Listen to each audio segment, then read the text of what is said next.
एका आमदारामुळे संपूर्ण राज्य नासत चाललं असून अजित पवारांनी कोणालाही पाठीशी घालता कामा नये, आम्हाला न्याय द्यावा अशी मागणी वैभवी देशमुख हिनं केली आहे।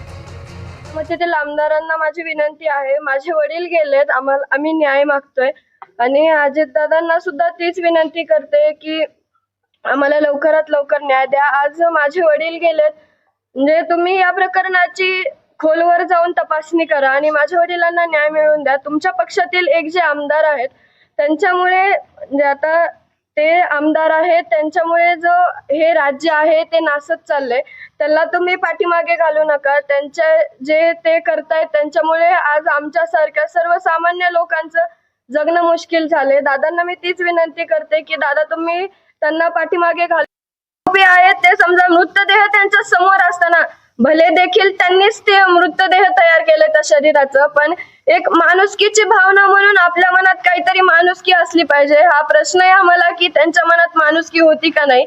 मृतदेह समोर असताना ते अमानुष त्याचा छळ करतायत किंवा हसतायत, म्हणजे मला तर वाटतं किंवा आज पूर्ण महाराष्ट्र सुद्धा तेच म्हणतोय की याच्या मागे कोणाचा तरी पाठीमागा, म्हणजे याच्यामध्ये कोणतरी हात आहे कोणाचा तरी आणि याच्या मागे कोणाचा तरी मोठा पाठिंबा आहे।